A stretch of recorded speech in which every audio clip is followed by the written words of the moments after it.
welcome to Find Out Nation. I'm one of your hosts, Jamie. I'm one of your hosts, Nicole. And we're here to talk about what happens when a nation starts fucking around and finding out. Nicole, first things first, before we start our countdowns. We are in the summer months. Things in Washington, D.C. are slowing down. So Nicole and I have decided that we are going to only post every other week through the summer months. This is obviously our first post in June. So we'll start this week and then we'll skip next week and then we'll post the next week unless something major happens. And then she and I can jump on for an emergency podcast. That's right. That's right. If the dirt nap happens, we'll come on with confetti. I read so many quotes that have said, hot girl summer is being replaced by is he dead yet summer. And I'm like, fuck yeah. Is he dead yet summer is exactly right. That is 100% right. Oh my God. And if he could die before his birthday, I'd love it even better. Especially, or at least for my birthday, before my birthday, that would be great. Oh yeah. Even better. Yeah. So, and that's like the end of the summer. So he's got a while. So, Anyway. All right. I could go on and on. So anyway, I just want to let you guys know that from the very beginning that we are going to change the format for just over the summer. And then in the fall, we'll be back to posting more regularly as things are happening. As we get closer to the midterms. Indeed. Speaking of which, how close are we? Give me some good countdowns. 152 to the midterms. Okay. We're getting real fucking close. Like that is nice to hear, right? Yeah. Like this countdown is wild. We are 499 in. If we'd waited one more day, we'd have been at an even 500 in. Nice. I kind of like the 499. I like it. But 500 is like so close to 600, which is 2 years. Like that's, true. I know this is so like girl math in it. Breaking it down. Yeah. I like it. I know I'm super girl math in it here, but like that's how it sounds in my head. In your head? I like it. So close to those 2 years. That's awesome. We are 95 days in. Oh my gosh. Uh-huh. Well, we're going to be there Operation forever. Epic Fury. Epic Fury. And now Epic Fury Plus. Isn't that what it's going to be called? Yes, you did tell us that it's Epic Fury Plus now. Well, maybe not yet. Who the hell knows? Yes. Yeah. Yes. So as of today, at least for right now, we still have not come to an agreement with Iran. And remember, we're working on a two-phased approach. One is opening the Strait of Hormuz, and then two is turning over the uranium, neither of which obviously have passed. The biggest issue has been the money that Iran wants as compensation. And like, if you remember, they originally had asked for, they wanted people to pay a tax, to go through. Yeah. Right. Well, at this point, Donald Trump's biggest concern is that he has to get a better deal than Obama's deal in 2015. Keep in mind, the Obama deal in 2015, they unfroze $1.7 billion in like humanitarian aid for Iran in agreement for them to not build a nuclear bomb. The amount that Iran is asking for this time is $12 billion. Oh my God. Indeed. And of course, like they're not able to just hand over cash because they don't want it to look too much like it's going to be a direct payment kind of thing. Right. Like a quid pro quo kind of thing. What they're talking, they're talking about giving the money to Qatar and then Qatar can give it to, or what was the other thing that they said? Or instructing them that it's humanitarian aid and had it to be used for humanitarian aid, which Iran's like, go fuck yourself. Yeah, you don't get to tell us what to do with the money once we get it. Exactly. That's exactly right. You're the one that has like impacted us for no reason for the last however many, months. Well, you just told us what, 90 days? So 95. 3 months. 95 days. Yeah. So at the exactly. Okay. And this is all exacerbated by the fact that Israel. So it was just announced tonight that Israel and Lebanon were going to have a ceasefire as long as Hezbollah left. That's after today, where Israel bombed Lebanon, killed, I've heard reports of either 8 or 9 people, and like 23 people were injured. Oh my God. Trump calls Netanyahu a couple of days ago and is like, you have to stop bombing. If we're going to get to an agreement with Tehran, you have to stop bombing them. Yeah. Netanyahu's like, go fuck yourself, because that's Netanyahu. Right. Trump, did you hear this? That Trump apparently called him effing crazy on the phone. And then he was asked by reporters later that day if he was angry with Netanyahu, and he said, yes, he's a little bit perturbed. Okay, first of all, Donald Trump doesn't know the word perturbed. So I disagree that he said that he used that word. Because Indeed, this is also the same man that didn't think that most Americans knew that the word dumb had the letter B in it. No, stop. What? Yeah, that's what he said to Lara Trump, to his daughter-in-law, when she was asking him how he came up. Yeah, she was interviewing him or something for Fox News, and she was asking him how he came up with his newest nickname, the Dumbocrats. And so he was explaining to her that he thinks Democrats are dumb, and that most Americans don't realize that there's a B in the word dumb. So he just took the B out and called them the Democrats. And I'm like, no, even the second graders who have a spelling test know that dumb has a B in it. Anyway, I digress. In all fairness, Nicole, maybe like, in Airplane, the movie, or one of the, well, no, that's too sophisticated for Airplanes. Maybe like Naked Gun, they use perturbed or dazed and confused. And he got it from there. Exactly. But this is why other presidents, obviously all much more well-read, educated, and intelligent than Donald Trump, have not gotten in bed with fucking Netanyahu, because this is why. Yeah. Yeah. We saw the same thing happen, 2 months ago between Putin and Trump, and now the same thing's happening. Hello, there's a theme, dumbass. Like, there's a reason that all of the other leaders don't get in bed with these guys. But I still feel in my bones that Netanyahu's in the Epstein files, and this is why Donald Trump and Netanyahu are so tight, buddy. Because can you imagine though, that when those initial conversations were happening about do we or don't we go and invade Iran, that someone in the room, some military general, had to have said, sir, this is why we have not historically done this. This is why this is not advised. Like, that's right. You can't control another country's leader. When we start bombing on their behalf, you can't control what they are going to do in response. Exactly, correct. Then it's just chaos.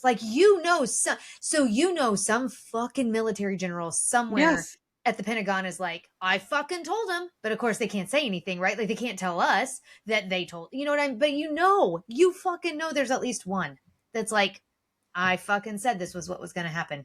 Yeah, 100%. This was going to be a quagmire. 100% are accurate. Yes, they absolutely told him, do not bomb this, because this is why we've never done it before. Don't be stupid. And Hegseth and Rubio and all of them were like, no, this will be great. This will be great. And of course, Trump is still claiming that we are getting so close to a deal. It's going to happen. It's going to happen. It's going to happen any day now. But today, the House finally approved the measure that would force Trump to remove forces from the area within 30 days unless they declared war or authorized additional military action. We've reported this before. Now it goes to the Senate. The Senate's going to have to approve it. The reality is that even if the Senate approves it, the likelihood that Trump will veto it is high. Mm-hmm. And let's be honest, even if Trump doesn't veto it, there are enough Republicans that will vote with Trump to allow military action to stay in the region. That, to be honest, it's not going to make any difference. Job, or you can't leave a job half-ass. You got to finish it. Like, that's what they're fucking. That's what they'll say. Yeah. That's so. To your point, it's largely ceremonial, but I mean, it's at least something. It's something. Yeah, exactly. They had 4 Republicans that I think crossed the aisle, and Democrats had the one person that had been holding out on their vote finally voted with the group today to say, yeah, we got to put a kibosh on what Trump is doing. So yes, they were able to pass that today, which was great news. Yes. Like you said, even if it's just largely ceremonial, it's also a wake up call to him that he's potentially going to start losing some of his power within his own party. They got to start looking at what life is supposed to be like after him, and how are they going to maintain That's exactly right. Like at some point you have to be like, what the fuck? I'm going to be in office long after Trump is going to be in office. Like, what are we going to do? Well, and it's definitely, there is a trend at this point of Republicans breaking ranks, and the Trump, even though it's clear Trump still like runs the Republican Party and is the Republican Party, you can tell that there are some Republicans that are in, you know, their realm that are breaking with Trump. This week, the House also passed a vote on the Ukraine Support Act. Trump has been, of course, as you know, not supporting any any additional aid going to Ukraine, and had come out and said, you know what, let me see if I can get Putin to make a deal. I bet I can do it. We're going to stop the Russia-Ukraine war, blah, blah, blah. And obviously that hasn't happened. And so finally the House this week they passed a bill despite Trump that would give Ukraine a whole bunch of aid. It was like $8 billion of aid or something like that. That's awesome. I know. I thought so too. The other thing that happened this week is that, so we reported last week about the new $1.8 billion that the Department of Justice was putting together as a anti-weaponization fund that was going to basically pay people who were persecuted for January 6th and reimburse them their legal fees and blah, blah, blah, blah, blah. Democrats got like, are you fucking kidding me? Which that was appropriate. That was our response. We were like, are you fucking kidding me? But Republicans went off. I mean, they were pissed. Yeah. There was a May 21st meeting with Blanche 2 days after the DOJ fund was announced. Ted Cruz said that Republicans were blasting the Attorney General, and that there were multiple senators yelling at the Attorney General saying this feels like self-dealing. Then Democrats, and it is. Yeah. What do you mean? It feels like it 100% is. It is. Yes. 1000%. And then Democrats basically said, listen, you still have one Department of Homeland Security bill that you're needing passed.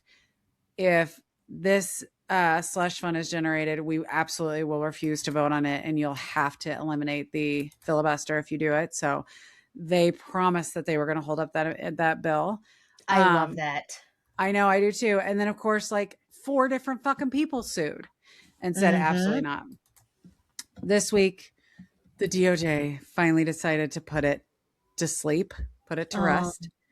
Todd Blanche came out. So on Monday, he kind of made a comment about it, like them giving up on the fund. And then on Tuesday, he officially came out and said, hey, we're going to end the bid to create this fund. However, the Attorney General, and I say it's really the acting Attorney General, but the Attorney General said that first, he's going to refuse to put anything in writing. So Republicans are worried that like at some point they're going to bring this back up when it doesn't have so much attention and so much heat. So we'll see what happens. And then he also said that the provision that shields Trump and his family from tax audits would remain in place. How the fuck does that work? Yeah, no, you don't get to do that. So here's what I had read about this whole thing. And I read it like over the weekend. So I don't have like where I read it and I didn't vet it. But allegedly the judge was getting ready to rule on the $10 billion lawsuit that Trump had filed. And they got wind that it was not potentially going to go their way. So Blanche hurried up and pushed through this 1.66, whatever, 1.8 billion, whatever it is, and added the caveat about the audits, like being investigated or whatever for the taxes, in an attempt to bamboozle the courts to be like, oh, well, now we've come up to a settlement agreement. And I guess the judge is one of them that came out and said, yeah, no, you don't get to do this. We have to rule before you then get to have a counter. Like, that's not how this works. You coming to an agreement with Trump on behalf of the DOJ was not part of this lawsuit. Like they're like, Really? it was never part of the conversation, I guess, was that like they were trying to work out some kind of agreement for him to drop the 10 billion and take a lower amount. That was never, I guess, allegedly part of the original lawsuit. Well, I know that like isn't it true that if you are going through some type of court case where you're suing someone else, that you can pretty much settle with them up until the point that the judge makes a ruling? A ruling? I think so, but I don't know if this is different because it's the government. He was suing the DOJ and not like, so I don't know. And not like a person. I'm not sure. So like I said, I didn't really vet that, but I had read that over the weekend that I don't know. Yeah, we're going to have to read something about that because yeah, to your point, like I do not see in any way, shape or form where that is legal, where the like making sure Trump and his family can never get audited is legal. Because if that's legal, well, okay, so can we hire attorneys and then I'm just not going to file taxes because fuck you. You can't audit me anyway. Yeah. Yeah. You know what I'm saying? Like, yeah. Well, what are we talking about? Like, well, that's the other thing is like the Department of Justice can't make laws. That's not something they can do. That's not within their purview. Yeah. No. So why can they make this type of ruling? Yeah. I'm flabbergasted. We'll see what happens, but this is what Todd Blanche is saying. And what I love is, that the attorney, like once Trump administration and the attorney general is out, then they'll be able to be like, well, this is highly illegal and no, we're going to remove this provision. Right. Like you can't write a law. Yeah. No. Yeah. There's no way. Mm-mm. Well, and how does this, again, I'm going to talk out of my ass here, but how does this not fall under RICO? Like, I don't know. You're saying we're going to allow an entire fucking family to never have to be audited for their taxes ever again when this family has a history of doing shady shit with their taxes and their business dealings, which is the whole reason why he didn't want his taxes published publicly when he was running for president the first time, because he was always under audit. I'm under audit. That's why we can't release my tax returns, because I'm always under audit. Like, what the fuck ever with this? Like, absolute load of shit. And like we had talked, like you had said last week, it's also all of the crazy shit his sons are doing. Yeah. Oh, yeah. Yeah. And the illegal money that they're making. Yeah. We know that they're doing a bunch of illegal stuff. We know it. And so there's no doubt about it. Yeah. So Todd Blanche came out and said that, and Republicans are just as pissed about that, is what it sounds like. I don't know that they will absolutely go apeshit the way that they did on the slush fund, but Jesus, I hope so. Yeah. Yeah. Okay. Let's move on to speaking of dropping billions. So I think that the House and Senate have been working on a new spending package. Yes. One of the things in that new spending package included $1 billion for security for Trump's new ballroom. Yes. The Senate removed it this week. So, okay, go ahead. So I don't know how Trump, because originally, remember, it was going to be completely paid for by donors. Right. Then they didn't have the money for it to be paid for by donors. Right. Shocker. So we have a big hole in the ground. Nothing can be done. Like, do we think this hole in the ground is just going to sit there until Trump leaves, and then whoever's next is going to be the one to have to rebuild the White House exactly as it was? Yeah, and then the taxpayers are going to have to pay to rebuild the East Wing? Right.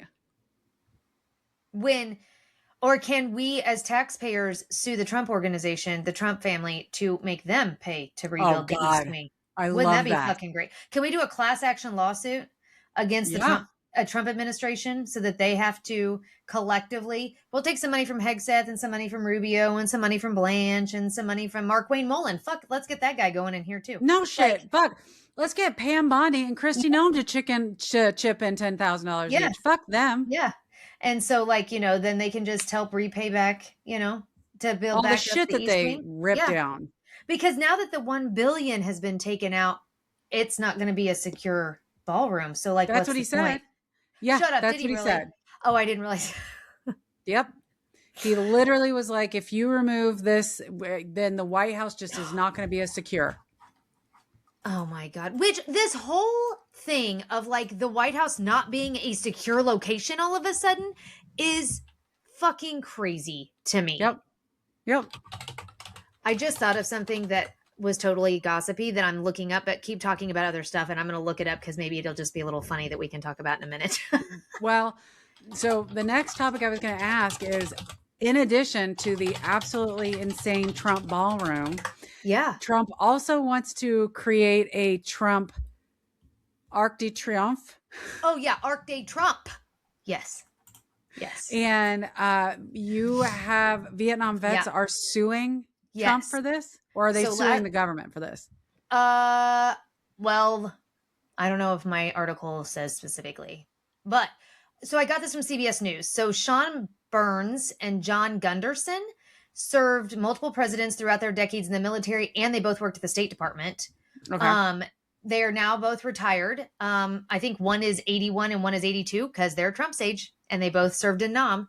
It says they're taking on the commander-in-chief in a court of law. In February, alongside another Vietnam vet and a historian, they sued to stop construction of the 250-foot arch that is set to be built in a currently empty traffic circle between Arlington National Cemetery and the Lincoln Memorial. They argue the project's been rushed. The administration never got proper congressional approval. Shocking. And that it would disrupt the symbolic connection between the Lincoln Memorial and the Robert E. Lee Memorial. Gunderson is quoted as saying, "I think what we're doing is being loyal to the country, and loyalty can be measured in different ways." He was an Army Special Forces officer. Burns said he joined the lawsuit because he feels like it's more about the duty I feel towards my colleagues and friends who did not come home to stand up against this project, regardless of who's in charge. It's disrespectful to those that served with those who didn't come back. And then, of course, to all those who are lying in Arlington. Burns had hoped to be interred in Arlington, but said if the arch is built, he will reconsider his burial location, which is fucking huge that you've got a military vet that could be buried in Arlington. That's like, not if this goes up. But anyway, they're 81. Have you seen it? Oh yeah, it's hideous. It's 80. They're 81 and 83. And it would look literally like Las Vegas. Yes, like 100%. What it would look like. Yeah. So of course the Justice Department has moved to dismiss the lawsuit, claiming that the group lacks proper standing to sue. No formal vote's been held by the current Congress. Administration officials have suggested that Congress already authorized the project. Get this, pointing to a plan adopted more than 100 years ago that calls for the construction of two stately columns 166 feet tall that symbolize the North and the South. Oh God. Last month, a federal judge denied a motion to temporarily halt construction, which has not begun yet, because they were asking, like, don't let them even start construction, but a judge dismissed that because they haven't actually started construction. So anyway, when asked by CBS News, CBS News' Ed O'Keefe who the arch is for, Trump pointed to himself and said, "It's for me."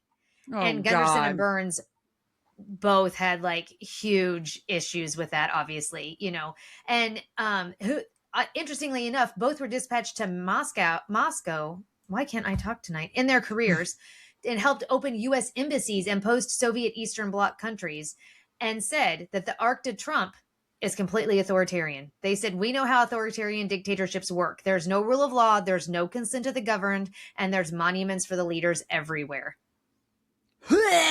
Yes. And they said, even if, because they were asked about the fact that Trump had said like he would get private donations for it and no tax, which is always what he says, right? Which is a load of bullshit. Just like with the ballroom. Yes, we know. Yeah. And they said, even if you took private donations, is that how we want to build monuments in this country? To oligarchs who give money for favors? Yeah. And they said, we have fought for our country. We believe in this country and we're going to continue to the end. And I think we can change things. So, you know, here's two people that actually fought in the war that he did everything in his power to make sure he got out of. Oh, didn't have to be standing up to him. Well, fucking Christ. Yeah, if they actually start construction on it, the renderings of it are hideous. Oh God, and it's huge. It's like huge. It's I can't believe the size of it. It's just awful. But you know what? You're right. You're so right that it looks like Vegas. Like it's so tacky. Just so tacky. So Las Vegas. Yeah. Yeah. Here's the other thing. Speaking of French monuments. Yeah. Do you know that Trump likened his UFC cage fighting arena to the Eiffel Tower? What? He compared it to the Eiffel Tower. He said, everyone loved the Eiffel Tower and it was originally supposed to come down, but people loved it and they just wanted it to stay up and stay up and stay up until they finally decided not to tear it down.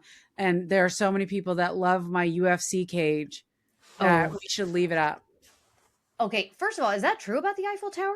That it was supposed to be torn down? I don't think it's true, but I'll find out. Okay. But secondly, to your point, no one loves the octagon, sir. Like, no one loves the octagon. You're fucking ridiculous. This fucking UFC thing. Like, when I got my Time magazine in the mail last weekend, there was a whole article on Dana White in this magazine, which I almost didn't read it because I can't fucking stand Dana White. He is the epitome of everything I can't fucking stand in a man, specifically a white man. Like, he just makes my fucking skin crawl. And he's such a douchebag. Like, he's saying in the article, like, I don't even hardly sleep at night because my life is so awesome. Why would I want to sleep? Like, oh my God. But, then there was him and his wife caught on camera slapping the shit out of each other. No. So clearly, and they talk about it. They asked him about it in the Time magazine article. And he's like, whatever. Like, that's something that got out of control that we shouldn't have allowed to get out of control. Clearly not the first time he slapped her and she slapped him back, kind of a thing. Yeah. But, he's very much the manosphere and he's proud of it and he's fine with it and whatever. But he was talking about that they're allegedly losing like $60 million hosting this UFC fight at the White House. But we all know that that's a fucking lie too, because they're not losing anything or they wouldn't be fucking doing it. But he was talking about how there's a reason why they don't typically do UFC fights outside because, weather will cause issues. The bugs cause issues with the lights that are attracted, and these guys are fighting and they're sweaty and their mouths are open and they're, all these issues. And then I saw something earlier this week where he had gone to the White House to oversee over the weekend. He'd gone to the White House to oversee construction or do something. Fucking gnat infestation. Oh, like God. Fucking gnats everywhere. Yeah. Everywhere. All I know is I hope it is a fucking hurricane on the 14th of June and they can't fucking put on this sweaty boy fist fight for Trump. To your point, it is all manosphere shit. Yes. Like, when I have to believe that the bad Barts of the Wild West grew up and turned into now manosphere douchebags, right? Like, that has to be the piece of American history that the manosphere came from, is that, Black Bart douchebag from the 1800s is now manosphere pussy boys from the year 2026. Yeah. I mean, and Dana White was saying shit about how, he was the one that got Trump onto the podcasts for the manosphere. Theo Vaughn and all that shit, and that helped him tap into the young guys that were not, aware enough to have voted the first time or whatever, or not care enough to go out and vote. Yep, and so that's what got him where he is. But it's just I can't fucking stand Dana White, and I just am really hoping for a tropical depression hovering over Washington, D.C. all day long on June 14th so that they can't put on the sweaty boy fight on his birthday. I can't reconcile the idea. Go ahead. Yeah. I can't reconcile the idea that, like, again, a UFC fight belongs in Vegas. Which is where they're held. Not on the lawn of the White House. Correct. For real, the White House. So this is what I was, 100%. That's exactly right. And so two things. One before, because I don't want to forget. Dana White made a point of saying that they will be doing the national anthem before the fight, which is not something that normally happens at a UFC fight. They don't do the anthem because so many different countries are represented when they do these. When they do these bouts, that they just, to be fair across the board, they just don't do anthems for any. But because this is on the lawn of the White House and it's for America 250 and whatever, they're going to be doing the national anthem. And I'm like, okay, whatever. But what was the other thing I was going to say that had to do with what? Oh, I'm just thinking, like, let's say that, I mean, President Obama was a huge basketball fan. Huge basketball fan. The man played basketball for exercise when he was in the White House. Can you imagine the fucking uproar Trump would have spun himself and the Republicans would have spun themselves up into if somehow we had decided to hold, I don't know, the NBA fucking playoffs at the fucking White House, that we would have ripped up the Rose Garden and put in a, basketball court, a full legal size basketball court, and had the fucking NBA playoffs at the White House? Right. They would have lost their fucking mind. Yes. They would have shit themselves blind, fucking throwing a fit over it. I mean, they're still pissed about the tan suit. I know. Yes. Yeah. But by God, let's build the fucking octagon and, Okay, well, I will tell you that it was originally commissioned as the Eiffel Tower was originally commissioned as a temporary structure. But, really? And it was slated for dismantling in 1909. But the structure was spared from the scheduled demolition due to its demonstrated utility in the early 20th century scientific and technological advancements, specifically in radio telegraphy. So it was not kept because people just thought it was so pretty.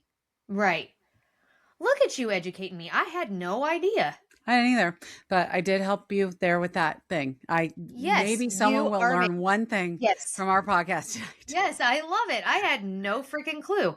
But I just, like, to your point, I'm just so disappointed that this is where American politics is. Like, this is the reverence that we have for the people's house. Correct. For the people's house. Yes. It's supposed to be. But this is also from the same group that had no problem going to Congress and storming the Capitol. Like, you know what I mean? Like, they have 100%. No reverence for anything. They have no reverence for anything. Speaking of wildly hypocritical and having no reverence for anything, I want to talk about our Supreme Court really quick. Oh, God. Okay. So, what now? You guys know that, what was that, maybe a month ago, that they basically overturned the Voter Rights Act and said, unless you can clearly establish racism as a motivation for a racially drawn or a gerrymandering map, anything pretty much goes. Well, state of Alabama, not only did they clearly create a racially motivated gerrymandered map that explicitly excluded Black voting rights from their voting. They said it out loud. It went before a judge. The judge referred it to a 3-judge panel, 2 of which were Trump appointees, who said, this matches what the Supreme Court just said, proves racial gerrymandering, and so the map should be thrown out. Okay. Mm-hmm. So a 3-judge panel comes out and says, for sure, this falls under the Calais decision, and the map should be thrown out. Yeah. The Supreme Court once again used a shadow docket to say, no, we don't agree. We're going to let him use the map. Oh my God. What? How could they not agree? So the fun thing about a shadow docket is they don't actually have to tell you why. Yeah. Yeah. What the fuck? So Republicans just got handed another vote. This, Nicole, I cannot, like, this is the thing that scares me the most, is we are I mean, at this point, just 100% ensuring everything we can. Like, we are messing with the laws of the land to force these votes. At this point, if a Democrat ever gets elected and Democrats control the House, Senate, or both, at that point, it's like, we're going to have to just toss everything out the window. Well, like, we're going to need some radical shit. We're going to need to add more people to the bench. And we're going to need, you know what I mean? Like, like, they're going to have to capitalize on the fact that they have the full control. And that's right. We're going to have to get rid of, we're going to have to get rid of the Electoral College. We're going to have to get rid of like this and that and this and that in order to ensure that this country continues being a democratically held country. Yes. And I'm not saying a Democrat held country. I'm saying democratically held country. Yeah. Jesus Christ. So anyway, so that was an interesting little tidbit that I found today about the Supreme Court. Also, speaking of courts, talk to me about the Utah judge on Charlie Kirk. Oh, okay. So yes. So I actually had two things because I read about this first on Monday and then he ruled on Monday and I didn't get a chance to go back until today to read on it again.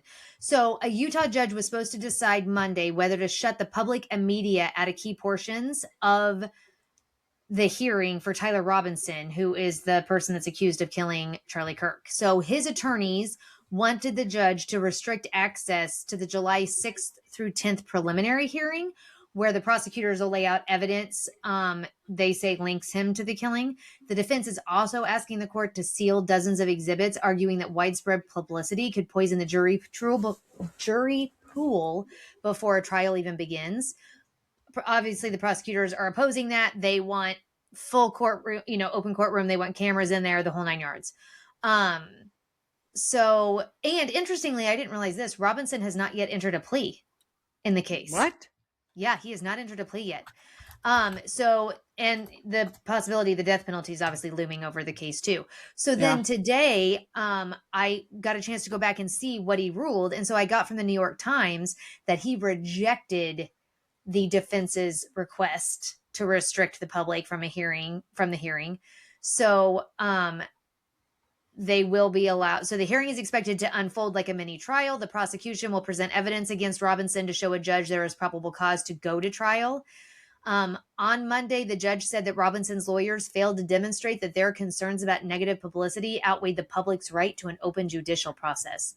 The judge also pointed out that law enforcement officials had already publicly released reams of information about Robinson and Kirk's killing, and that the defense would be able to ask potential jurors about their exposure to the news coverage once the case goes to trial. The authorities have released surveillance images of Robinson captured near the scene of the shooting at Utah Valley, a timeline of his travels back and forth between his home and the scene, and a summary of alleged text messages between Robinson and his roommate, saying he killed Kirk because he'd had enough of his hatred. So, yeah, the judge ruled in the prosecution's favor on that. That doesn't surprise me. Yeah, no. So it's going to be, that'll be interesting. So that's the middle of July. I wonder if he hasn't entered a plea because they're waiting to see. The preliminary hasn't happened. Yeah, and they're waiting to see if the state's going to ask for the death penalty. Yeah, I mean, that's entirely possible. Yeah. Yeah, I don't know. I mean, I hate to say it, but they're going to find him guilty, right? Well, I mean, as long as I don't know, girl. Like, it's going to depend on how that evidence lays out. You know what I mean? And how they present that evidence to a jury. Yeah. I mean, the reality is, like, from the judge's perspective is that, I mean, he's right that at this point, it's not all out there. You know what I mean? There's nothing.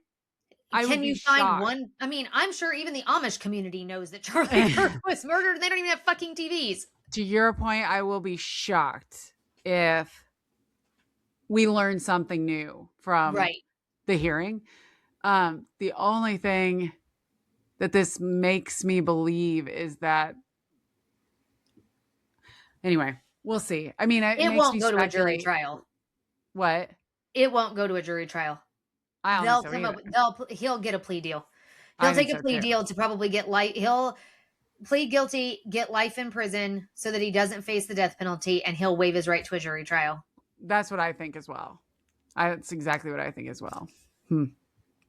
But wouldn't it be wild if it's like, here's my paycheck from Trump for faking it, and here's my yeah, no shit. Like, no shit. One can only hope. Yeah. Oh my goodness. Well, we'll find out what happens. Yeah. Do you know when that hearing is set? Yeah, July 6th through 10th. So right after the 4th of July. Yeah. Wow, I feel like that's quick. It is. It's like, oh yeah, it's the Monday. It's the whole first week after the 4th of July. Monday through Friday of that week. Yeah. That's crazy. Like, I think we've told our viewers that I live on a street that had a murder. Oh, MAGA murder. Yeah. We're still waiting for that trial to happen. And I mean, our prosecutor was very clear that it's like, it'll be years, not months, and da-da-da-da-da. Yeah. But it happened in December timeframe. And so I'm like, oh, it'll be interesting to see if we're talking a year or what, you know what I mean? Yeah. So, interesting. Okay.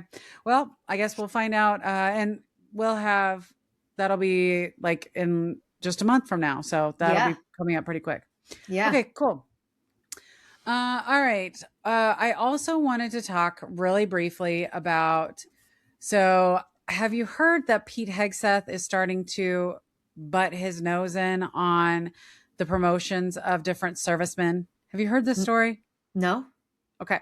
So in general, normally, whoever, the leader of the Secretary of War is what his title is now, right? Secretary of War.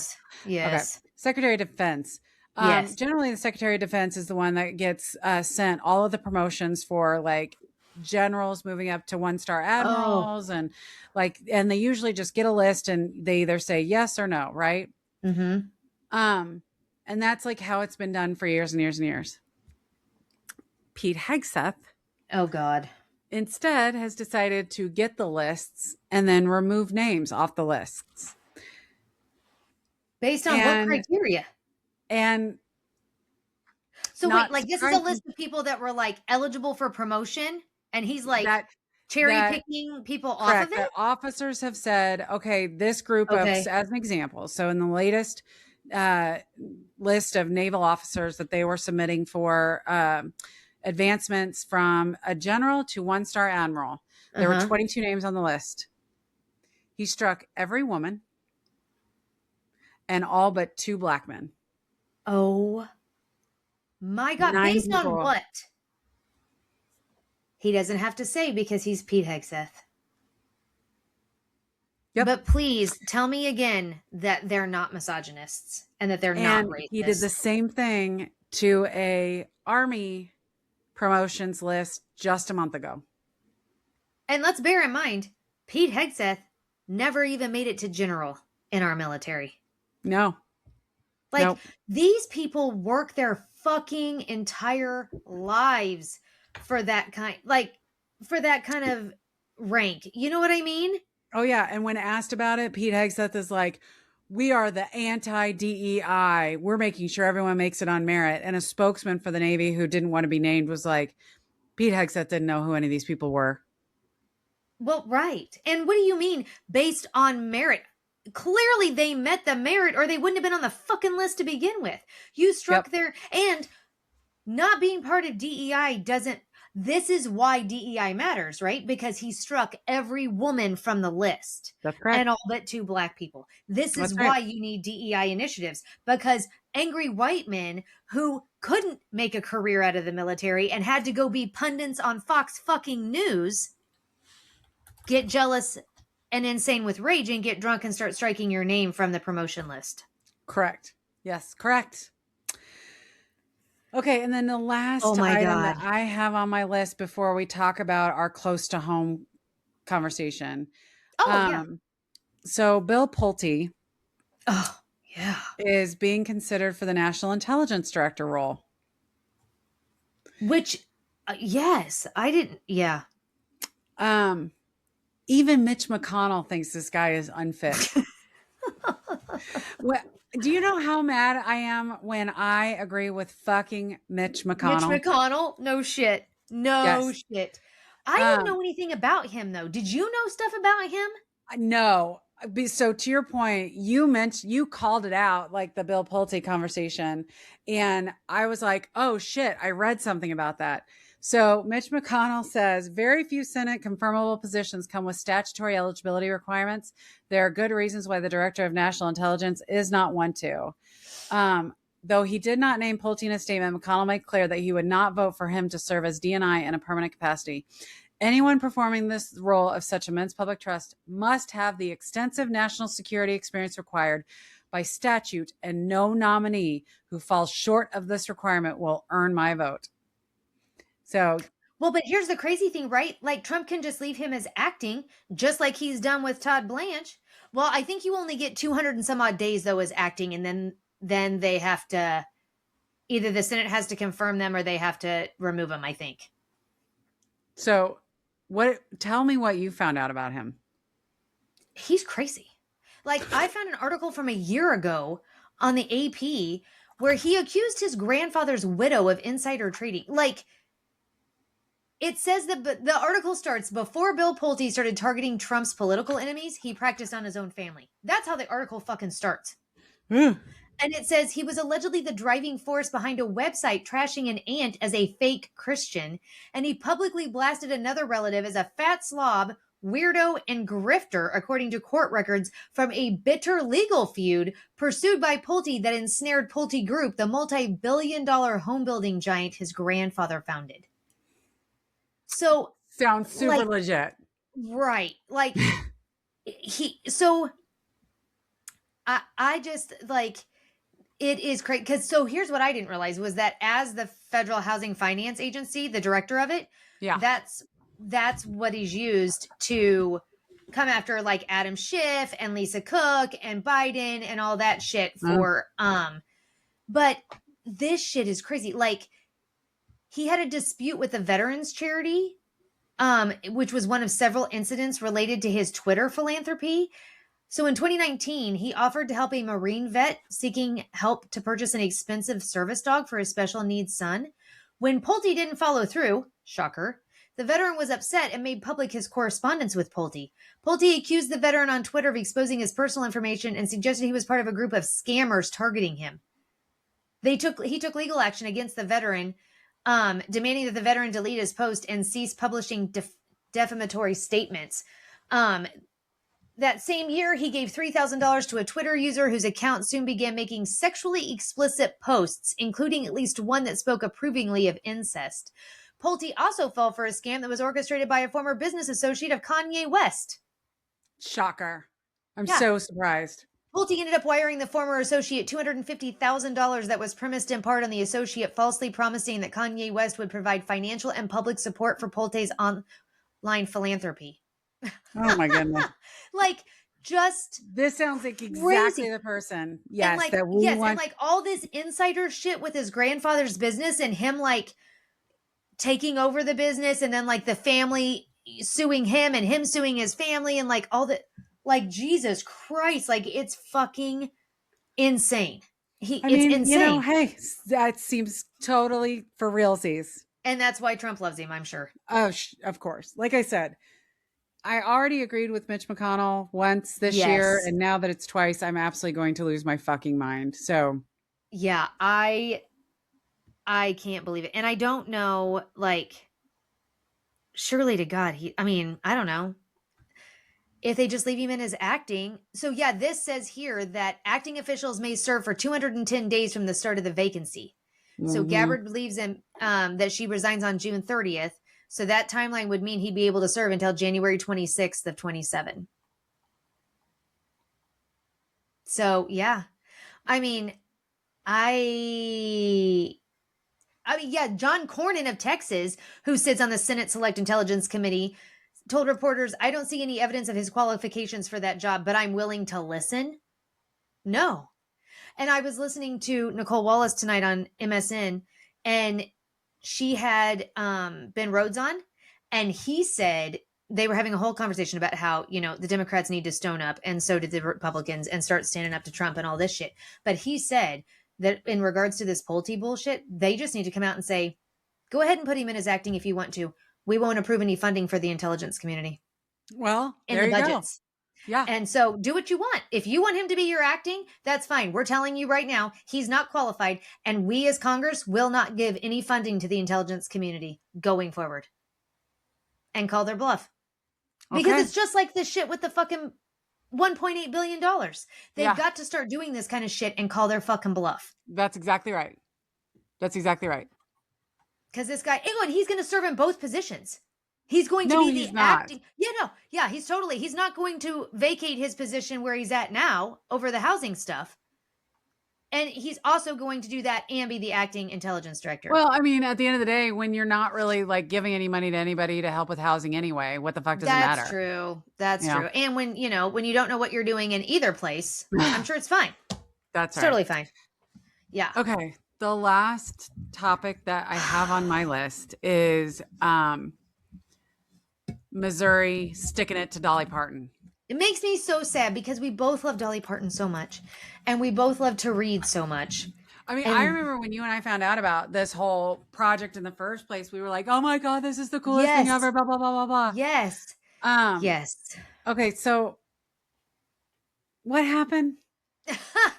So the state of Missouri is slashing funding for the Imagination Library, which is Dolly Parton's charitable book gifting program. Yeah. It is available for all Missouri children under the age of 6. Mm-hmm. Missouri was the first state to fully fund the program, but this year the budget is being slashed for funding from $6 million to $2 million. And the Department of Elementary and Secondary Education said it will stop accepting new applicants beginning July 1st. Oh my God. At the end of March, 169,032 children were receiving a free book every month through the program. So 42% of children under the age of 6 in the state.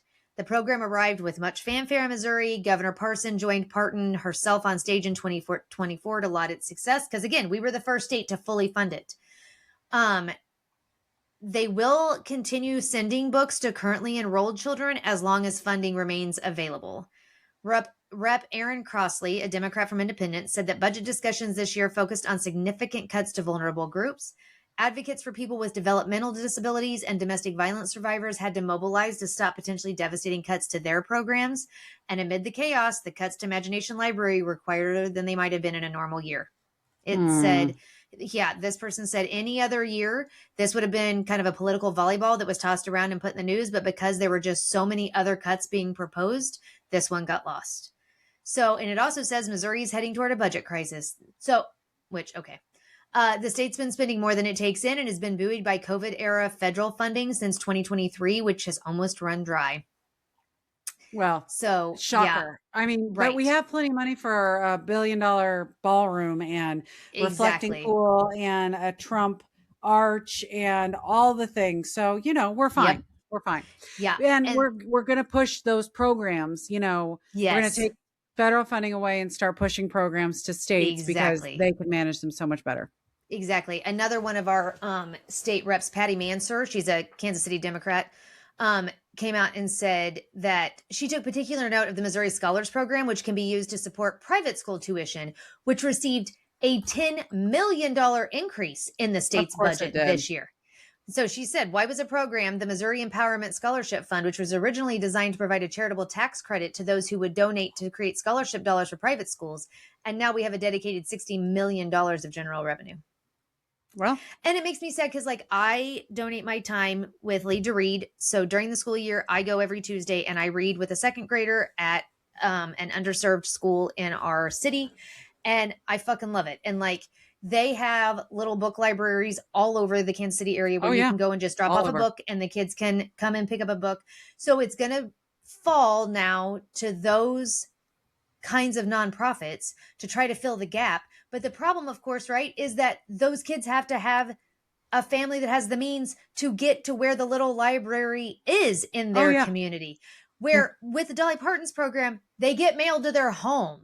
Well, that and you have to hope that there's age appropriate reading in those little libraries.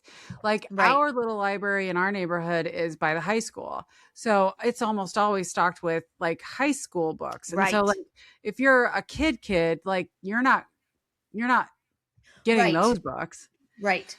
Yeah. So. And it's just like, and with the Dolly Parton Foundation, you didn't have to prove a need. It was just, you just signed up for it, and every kid under the age of 6 got a book. So if you had a baby, you could immediately sign the baby up and you'd start getting books. You know what I mean? Like, there are so many studies about the impact of reading to your children and your children being readers and how much better they are for it. And reading is fundamental and all the things. So yikes that we've slashed this fucking funding. So that's awesome. Love that journey for us. Okay. Well, this has been depressing. I know. I'm sorry that. Can I tell you a bit of gossip that's totally not actually going to ever happen, but it's going to make you laugh? Yeah. Before our happy ending? Yeah. Okay. So there's a change.org petition in Chicago where, because, you know, President Obama's library is opening and all that kind of stuff. So there's a change.org petition that's going around that they want to rename Wabash Avenue for Barack Hussein Obama Avenue. Guess what's on Wabash Avenue in Chicago? Oh, God. Yep. So if it were to ever happen, because Trump Tower's official address is 401 North Wabash Avenue, God. it would become 401 North Barack Hussein Obama Avenue. Can you even fucking imagine? I'm looking this up so I can sign it now. So you can sign the change.org petition? Yeah. Wouldn't that be fucking great? Yeah. I'm looking it up. Rename North Wabash Avenue to Barack Obama Avenue. It's got 1,600 signatures. That's not very many. They're going to need to pump up those numbers. Well, I am doing it right now, and I'm going to go out to our Facebook page, and I'm going to post it on our Facebook page so all of you can go out and sign. We'll get those 11 people to go out and sign. Yes, exactly. I mean, even if it never happens, which is probably never going to happen, but even if it happened, just the fact that he might catch wind of this change.org petition will be enough to maybe give him the fatal coronary that we so desperately need him to have. Oh, I love it. He would... Can you imagine? He would stroke the fuck out. Yeah. And I read that and I was like, oh my God, that's great. Is he dead yet? Summer. Okay. Exactly. Tell me my happy ending. Okay. Your happy ending's coming out of Louisville, Kentucky. Okay. A purpose-driven restaurant located outside Louisville just surpassed $100,000 in donations to local and national organizations. The owner pledged to give all profits to charity from the restaurant. So after he covers salaries and like their expenses, everything else 100% goes to charity. Yes. Nice. The restaurant was established 1 year ago. He also owns I think it's a Steak and Shake or something like that as well. But this restaurant is like an upscale. Yeah, he owns a Steak and Shake restaurant down the road from this, but it's like an upscale, you know, home cooked meal kind of restaurant is what it's called. It's called Noah's Kitchen. So anyway, proceeds from preparing plates of their elevated comfort food have supported groups like Hope Rescued, which received almost $45,000 alone.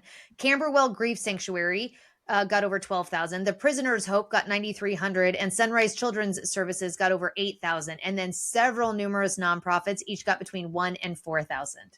So they've only been open a year. It'll be a year on the 18th of June. And they're planning like a big, you know, celebration for their 1 year. But the whole point when he opened this restaurant was that after paying rent and the employees and covering their other expenses, everything goes to charity to help out other charities in Louisville. Well, and it sounds like he was able to donate quite a bit if he made so many donations, right? Yeah. Over $100,000. Yeah. Is what he's donated in total. Yeah. All right. Well, that's freaking awesome. Especially only being open for a year. Like, that's awesome that's how much he's made in profit. You know what I mean? That he's able to give it away. Yes, that is awesome. I love it. Do you know? So it looks like, interesting. So it looks like he's very, Christian based, which, you know, and so I love the fact that like we're focused on, because when I look at the charities that he's giving to, one is Sunrise Children's Services, where it gives kids homes. One's Refuge for Women, which like helps sex trafficking. Hope Rescued is, it looks like, yeah, it looks like they're there to like help with getting people who are homeless and struggling and that. So, you know, I love a story of Christians who actually are being real Christians. Yes. Yeah. They're living what is preached at them in church Yes. Exactly. That they're actually doing what Jesus would actually be proud of the work that they're doing. Yes. That is so little happening out there. So stories where that actually you see that is really awesome to see. I love it. Yeah. Yeah. Well, good. Well, that is a nice story. I'm glad to hear that they are doing well. And according to their Yelp review, they have like the best French toast in the city. So shut up. All right. Well, my cousin's not far from Louisville. I might have to let her know. She might have to get her ass over there and get her some of that. Yeah, we'll have to. We'll have to like maybe take a road trip at some point. Yeah. So. All right. Well, thank you guys all for listening and watching, especially if you made it this far. Please feel free to like and subscribe. And keep in mind that our podcasts are both video and audio. You can catch the video podcast on YouTube. Audio podcasts are on all of the podcast stations. Again, Nicole and I are going to take a Is He Dead Yet summer. Yes. And we will be back not next week, but the week after. The 17th. Next week, I will be in Chicago for a work trip. So I'll see if the change.org petition happens to go in place. Maybe I'll be able to take pictures of the new street sign. Yes. Oh my God, that'd be amazing. Yeah, exactly. So. All right. Well, thank you all for watching. And we hope you guys have a fabulous rest of your week and weekend. And here's to Is He Dead Yet summer. Exactly. Bye. Bye.